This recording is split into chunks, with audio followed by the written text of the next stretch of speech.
없으면 안 될 것 같은데 없어도 큰 문제가 없는 것, 무엇이 있을까요? TV. TV는 정말 봐야 하는 프로그램을 봤을 때 유익한 정보를 얻고 여가 시간을 보낼 수 있지만, 우리가 보통 이 TV를 계속 켜놓거나 리모컨을 돌리면서 보는 경우도 있습니다. 이렇게 TV를 보면 이 TV는 시간을 잡아먹는 도구가 될 때가 있습니다. 스마트폰. 지금은 스마트폰으로 모든 것을 다 할 수 있는 시대입니다. TV는 없어도 되지만 스마트폰은 없으면 안 될 정도로 스마트폰은 우리와 밀접한 관계에 있습니다. 하지만 이 폰을 한 번씩 덮어두고 하루를 보내보면 이게 왠지 모를 해방감과 또 자유함을 누리기도 합니다. 이 필수품이기는 한데 한 번씩 이것을 놔두고 생활을 해보면 우리 가운데 의외의 유익들이 분명히 주어지기도 합니다. 반대로 이 세상에 없어서는 안 되는 반드시 필요한 필수 요건은 무엇이 있을까요? 공기, 설명이 필요 없습니다. 공기가 없다면 이곳 가운데 앉아 계실 수 있는 분이 아무도 없습니다. 물, 이 건물이 무너져서 갇히게 된 경우 이 물만 있으면 3주를 버틸 수가 있다고 합니다. 우리 몸의 70%가 물이기 때문에 밥은 없어도 물이 있어야지 살아남을 수가 있습니다. 소금, 아무리 정성스럽게 고운 곰탕이라고 하더라도 소금이 없는 밍밍한 것은 먹기가 쉽지 않습니다.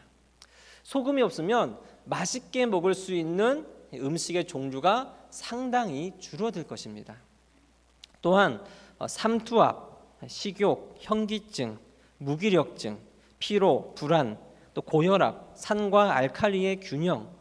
이 소금은 맛뿐만 아니라 우리의 건강과 또 우리의 삶을 책임지는 중요한 요소이기도 합니다. 자, 빛. 눈앞에 있는 손도 보이지 않는 이 깜깜한 방에 있으면 어떻게 될까요? 잠이 잘 오겠다 생각하실 수도 있지만 이 아주 깜깜한 방에 빛이 없는 그 방에 계속 있다 보면 이 분노와 불안 때문에 그 정신 착란 증상까지 일어날 수 있다고 합니다. 빛은 하나님께서 천지를 창조하실 때 가장 먼저 창조하신 것으로서 인류의 시작이기도 하고 우리 삶에 절대적으로 필요한 요소이기도 합니다. 자, 이 외에도 우리 삶에 필요한 필수 요소들이 정말 많이 있을 것인데, 그렇다면 우리 교회와 그리스도인은 어떻습니까? 이 코로나 시대에 세상 사람들은 이 교회와 그리스도인을 눈엣 가시로 보는 경향이 있습니다. 그러나 이 교회와 그리스도인은 이 세상에 없어서는 안 되는, 반드시 있어야 되는 존재입니다. 왜냐하면 우리는 주님의 진리의 복음을 가지고 있기 때문입니다. 본문에서 예수님은 소금과 빛을 비유로 들어서 말씀하십니다. 자, 너희는 세상의 소금이다.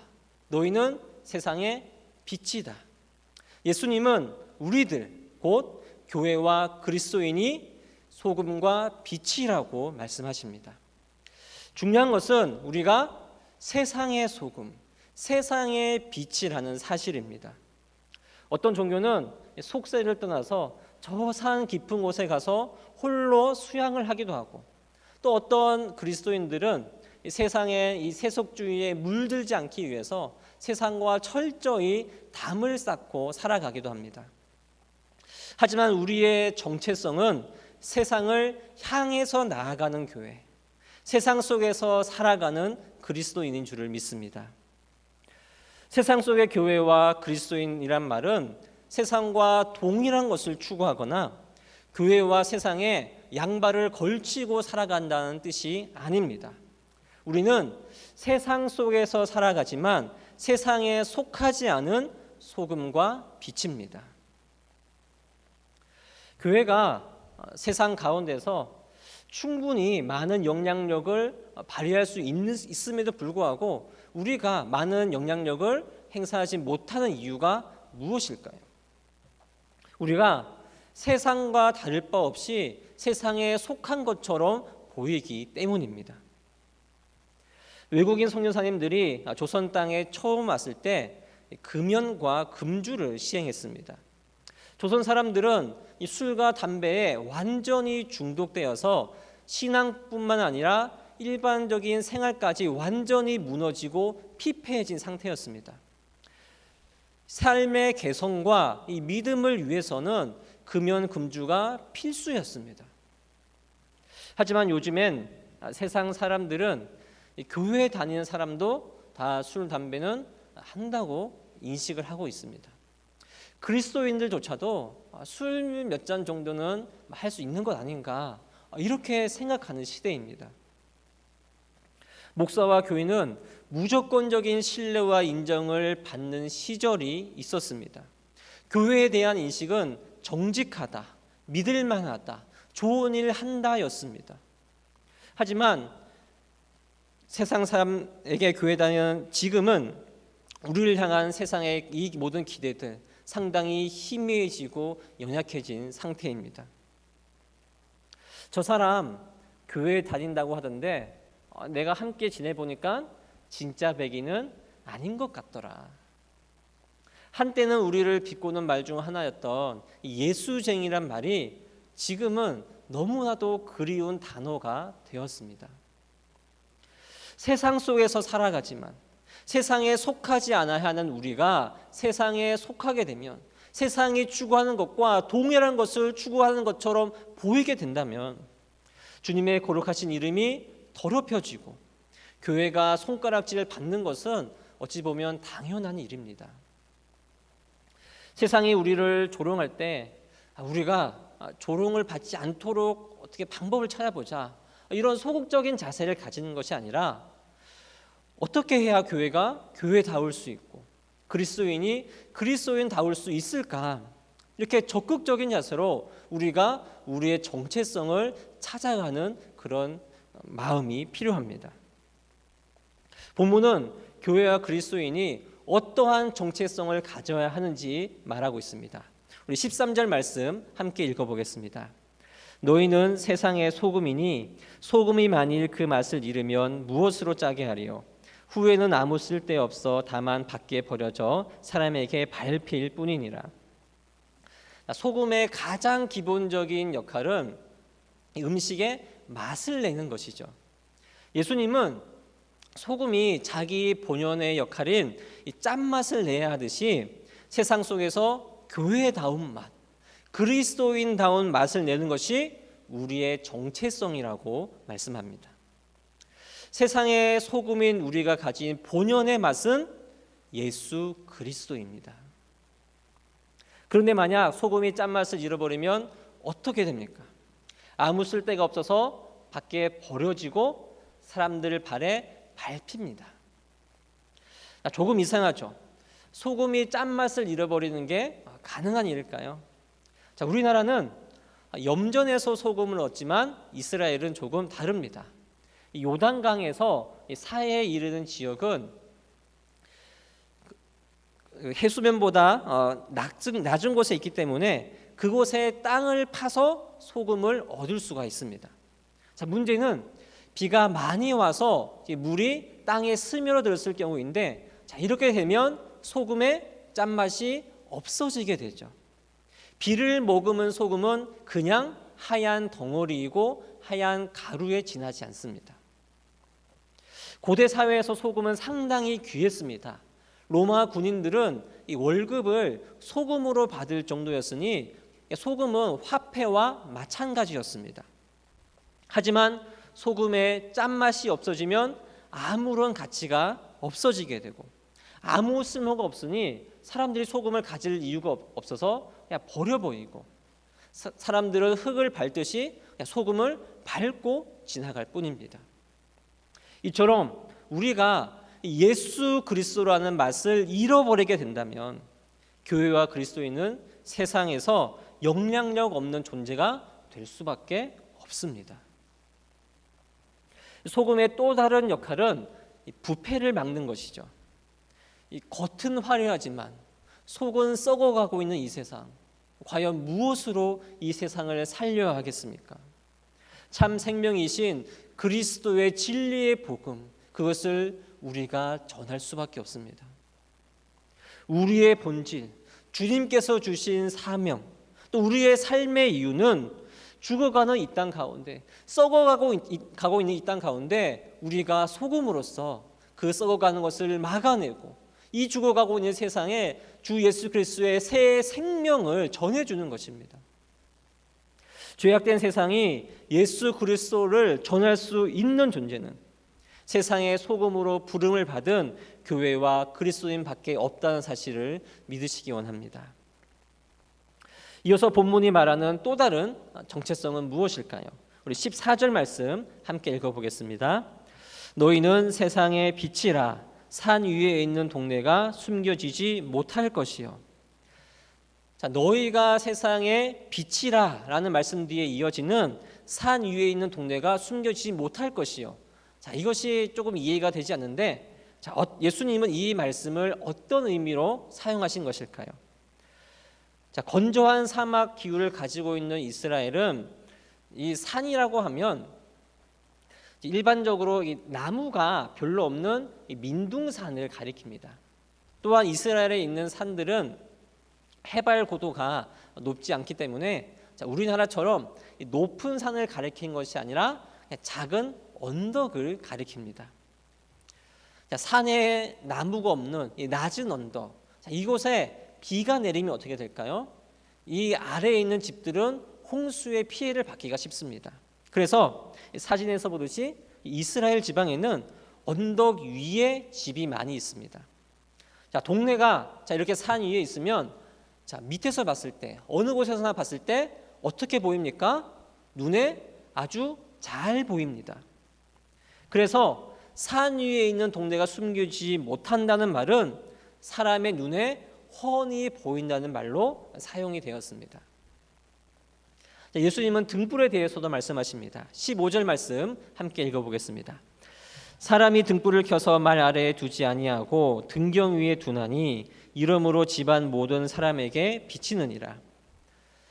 자, 등불의 역할은 어두운 곳을 환하게 비춰주는 것이죠. 자, 여기에서 말하는 등불은 우리의 호롱불과 비슷한 것인데, 그들은 등불을 등경 아래에 두는 것이 아니라 등경 위에 두거나 그것을 벽에 걸어서 사용하기도 했습니다. 등불을 말 아래 두지 아니하고 눈에 잘 띄는 곳에 올려놓아야지 집이 환해집니다. 이처럼 산 위에 있는 동네, 또 등경 위의 등불의 공통점은 사람의 눈에 훤히 보인다는 것입니다.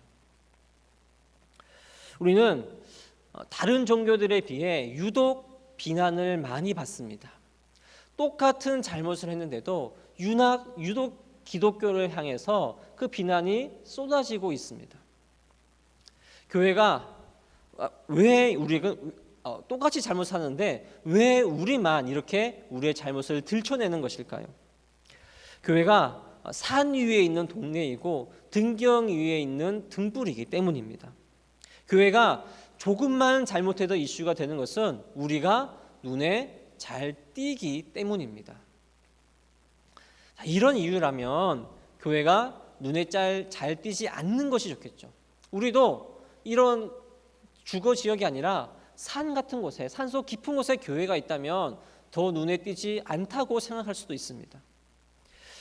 교회가 이 사회에 좋은 일도 정말 많이 하고 있는데 계속해서 이 부정적인 것들, 또 잘못된 것만 부각하게 된다면 차라리 우리도 사람들 눈에 안 띄는 것이 더 좋다고 생각할 수도 있습니다. 그런데 주님은 우리를 왜 눈에 잘 띄는 존재로 만드셨을까요?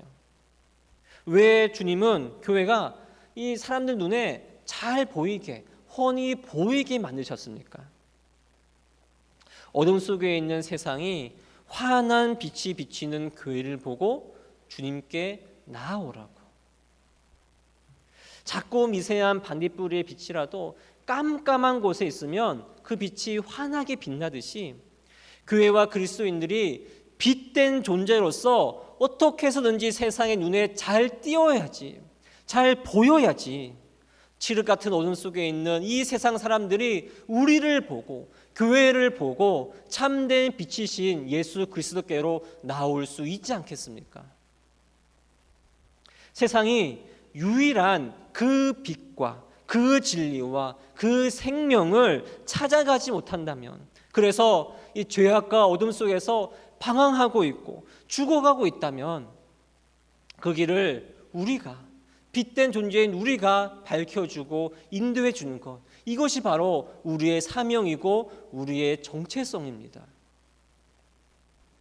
비록 눈에 잘 띄기 때문에 계속해서 비난을 받고 조롱을 받을지라도, 주님은 잃어버린 영혼을 위해, 그 영혼이 주님께 나아오도록 하기 위하여서 우리를 계속해서 어디서나 잘 보이는 존재로 만드실 것입니다. 이것이 우리의 본질이고 우리의 정체성입니다. 세상이 나를 통해 참된 빛이신 예수를 보고 있습니까? 세상이 나를 보면서 그리스도의 십자가 사랑을 발견할 수 있습니까? 나는 믿지 않는 가족, 또 친구, 또 직장 동료, 가족, 이웃들, 그 모든 사람들에게 눈에 잘 띄는 빛, 어둠 속에서도 환하게 빛나는 빛, 주님께로 인도해 주는 빛이 되어 있습니까? 그래도 너에게는 교회에 다니는 사람들의 빛이 조금 나는 것 같다. 내가 여러 교회들을 봤는데 그래도 창원대 교회가 예수 그리스도의 빛을 비추는 그런 모습을 하고 있는 것 같다. 이 말들을 많이 듣는 우리 교회와 성도님들이 되시기를 소망합니다. 코로나19 사태 이후에 교회는 큰 위기에 봉착했습니다. 예배당에 빈자리가 많아졌고, 또 성도들의 신앙이 침체를 겪는 분들도 있습니다. 심지어 교회를 떠나는 분들도 있습니다. 그러나 이 질문을 한번 던져보고 싶습니다. 코로나로 인해 교회를 떠나 있는 사람이 많습니까? 아니면 우리가 소금과 빛된 역할을 감당하지 못해서 우리에게 실망하고 우리에게 상처를 받아서 교회를 떠난 사람이 더 많습니까? 어느 쪽의 수가 더 많은지 단순히 숫자 이야기를 하는 것이 아닙니다. 귀가 따갑도록 들어서 더 이상 코로나 이야기를 듣지 않았으면 좋겠다고, 이 정도로 코로나를 우리는 외치고 있는데, 한국교회에 찾아온 이 위기, 지금 심각한 위기를 겪고 있는 이 위기의 본질이 정말 코로나인 것이 맞습니까? 한국 사회와 한국 교회가 맞이한 변화와 또 적절한 대응은 무엇이고, 또 코로나 상황에서 무엇을 가지고 어떻게 회복해야 하는가? 코로나와 관련된 많은 토론회가 열리면서 이 한국 교회의 모든 초점과 방향성은 이 질문들을 답을 얻는 것에 향해 있습니다. 그런데 교회의 잘못, 이 그리스도인들의 연약함 때문에 사람들이 교회를 떠나갈 때 과연 우리가 이렇게까지 반응을 하고 대응을 했었습니까? 교회가 막과 빛을 잃어서 사람들 반에 밟혀갈 때 코로나 사태에 에너지를 쏟아붓고 있는 만큼 잃어버린 막과 또 희미해진 빛을 회복하기 위해 우리가 얼마나 고민하며 얼마나 노력을 해봤습니까? 막과 빛을 잃어버린 교회에 실망하여 떠나는 그 사람들의 입장에서 이 교회를 바라보면서 과연 우리에게 어떠한 연약함이 있는가? 우리가 어떤 문제를 극복하고 어떤 문제를 개선해야 되는가? 이런 고민들을 우리가 얼마나 해보았는지요. 우리는 무엇을 위해서 교회에 다니고 또 무엇을 얻고자 예수를 믿었는지, 우리의 정체성과 사명과 또 방향성은 어떤 목적과 목표를 향해 있는지, 우리가 추구하는 것과 세상이 추구하는 것 과연 어떠한 다른 점이 있는지, 나의 삶에서 그래도 내가 거룩한 자녀, 뭔가 세상과는 구별된 자녀로 살아가려고 하고 있는지, 그리고 나도 한 번쯤은 예수쟁이라는 그런 말을 들어보고 싶다는 그런 생각을 해본 적은 있는지, 자기 자신에게 좀 이런 질문들을 해보면서 우리의 정체성을 다시 한번 점검해 봐야 하지 않겠습니까? 이 현상 중요합니다. 이 현상을 통해서 우리가 어떻게 해야 될지 이 대응책을 분명히 마련을 해야 합니다. 하지만 현상만 좇으면, 오직 이 현상만 따라가게 되면 이 현상이 끝나고 또 다른 현상이 찾아왔을 때 다시 한번 이 현상에만 집중하면서 결국 우리의 본질을 놓쳐버리지 않습니까? 가지를 계속 친다고 해서 좋은 열매가 맺는 것이 아니라 이 잘못된 이 뿌리를 바꿔야지 좋은 열매가 맺는 것입니다. 아무리 큰 위기가 와도 위기인 동시에 기회입니다.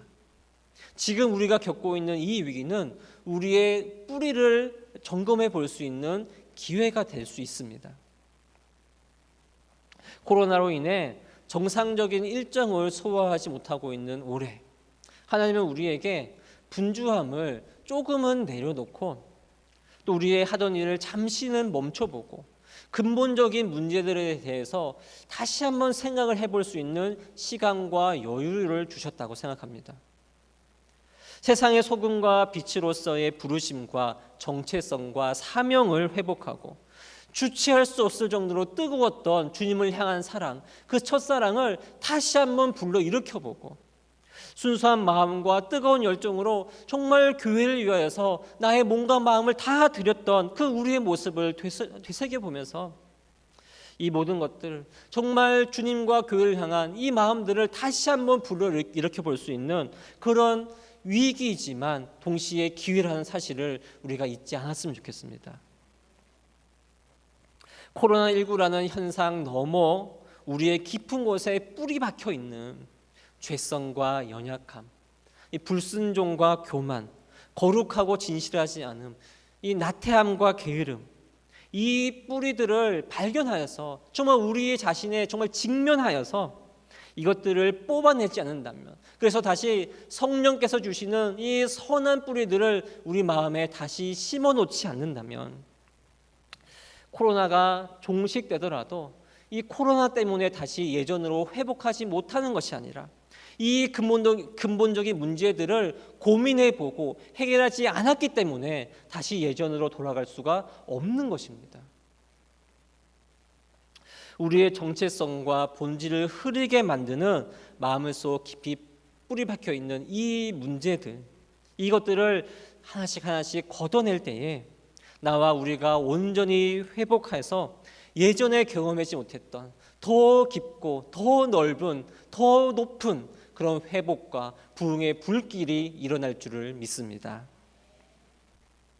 훗날 나의 삶을 돌아봤을 때 좀 우리의 이 시기가, 이 코로나 시기가 나의 삶을 다시 한번 돌아보고 우리의 신앙을 점검하고 나의 정체성을 다시 한번 되찾았다는 그런 시기였다고 고백할 수 있게 되기를 간절히 소망합니다. 마지막으로 예수님은 우리에게 구체적인 지침 하나를 주셨습니다. 우리 다 함께 16절 말씀 읽어보겠습니다. 이같이 너희 빛이 사람 앞에 비치게 하여 그들로 너희 착한 행실을 보고 하늘에 계신 너희 아버지께 영광을 돌리게 하라. 제가 처음으로 사역을 했던 이 개척교회는 2달에 한 번 동네를 돌아다니면서 쓰레기를 줍는 지역 청소 사역을 했었습니다. 개척교회이기 때문에 여러 가지 방면으로 섬기지 못하기 때문에 우리의 몸으로 한번 지역을 섬겨보자, 이런 마음을 가지고 기획을 했었는데, 이렇게 청소를 나갈 때 여러 가지 의견이 있었습니다. 교회에 띠를 두르고 가자, 아니면 이것이 좀 그렇다면 우리 교회 이름이 적혀있는 전도 용품을 주자, 이런 이야기도 있었는데, 순수하게 정말 순수한 마음으로 지역을 섬기는 이 마음만으로 우리가 섬겨보자, 이렇게 하여서 그냥 우리 교회라는 것을 전혀 밝히지 않고 청소만 했었습니다. 이 두어 번의 섬김이 이어지고 그 다음 섬김 때에 몇몇 분들이, 동네 주민들이 찾아와서 말을 거십니다. 자, 어디에서 나오셨나요? 혹시 그 교회 맞습니까? 정말 좋은 일 하시네요. 교회인 것을 전혀 드러내지 않았는데 저희가 일부러라도 교회라는 것을 나타내지 않으려고 했었는데 신기하게도 동네 주민들이 교회에서 나온 것도 알고 우리가 어떤 교회인지도 알고 있었습니다. 나의 이름을 드러내려고 하지 않아도 이웃을 섬기는 착한 행실을 할 때에 주님께서 우리를 빛나게 하시고 우리의 이 빛남을 통해서 하나님을 그들이 교회를 알아보게 되었습니다. 세상이 하나님께 영광을 돌릴 수 있는 방법이 무엇이라고 말하였습니까? 우리의 착한 행실을 볼 때 그들이 하나님께 영광을 돌린다고 하였습니다. 본문이 말하는 착한 행실이란 무엇입니까? 여러 가지 부분에서 우리가 생각해 볼 수 있는데 조금 더 구체적인 부분으로 생각해 본다면 먼저 우리가 그리스도인이기 때문에 더더욱 윤리적이고 도덕적인 삶을 살아야 하고 정말 이 세상의 법도 잘 따라야 합니다. 여러분들 중에 혹시 차 안에 십자가를 걸어 놓으신 분이 계시거나 한 번씩 교회 차를 운행하시는 분이 있다면 이 십자가를 보면서 교회 차에 옆에 적힌 이 창운대 교회 이 글자를 생각하시면서 교통 법규를 잘 지키셔야 합니다. 그 신호 하나 지키지 않는 것 때문에 교회가 이 십자가가 욕을 먹습니다. 가난하고 소외된 사람들에게 실질적인 도움을 줄 수 있는 우리 교회에서 하고 있는 이 나눔과 예마 사역 이것들이 더욱더 확장되어서 우리의 각 개인의 삶까지 더 많이 확장되어서 우리가 일상생활에서도 주변에 보이는 그 어려운 분들에게 좀 마스크 한 장 나눠줄 수 있는 마스크 한 장도 구입하지 못해서 리어커를 끄고 다니는 그분들에게 마스크 한 장을 전해줄 수 있지 않겠습니까? 정말 쉽지 않은 부분입니다. 정말 어려운 부분인데 직장에서 내가 먼저 양보하고 내가 조금 더 손해보고 내가 먼저 섬기고 헌신하는 모습도 보여야 합니다. 그리스도인들은 행동으로 주님의 사랑을 실천하고 말씀에 순종하는 사람들이라는 것을 보여주어야 합니다. 무엇과도 우리의 기본적인 삶, 우리의 모든 생각과 말과 행동과 이 표정 하나까지도 세상과는 확연히 구분되는 이 거룩한 모습이 우리 가운데 있기를 소망합니다. 예수님은 교회와 그리스도의 정체성을 어떻게 정의하셨습니까? 너희는 세상의 소금과 빛이 되어야 한다. 너희는 세상의 소금과 빛이 될 것이다. 이렇게 말씀하신 것이 아닙니다. 맞습니다. 우리는 세상의 소금과 빛이 되기 위해서 노력할 필요가 없습니다. 왜냐하면 너희는 세상의 소금이다. 너희는 세상의 빛이다. 예수님은 우리가 이미 세상의 소금과 빛이라고 말씀하셨습니다. 예수님은 우리를 세상의 소금으로 부르셨고 세상에 빛된 존재로 이미 우리를 그렇게 삼으시고 만드셨습니다. 거룩하신 하나님의 이 거룩한 자녀라는 이런 정체성에 합당한 삶, 또 하나님께서 우리를 소금된 자로서 빛된 자로서 만드셨다면 우리가 세상의 소금과 빛된 존재로서 그에 합당한 삶을 살아가는 것이 모든 부분에서 그렇게 실행하며 살아가는 것이 곧 착한 행실의 삶인 줄을 믿습니다. 우리 예수님은 출생부터 죽기까지 착한 행실의 삶을 사셨습니다.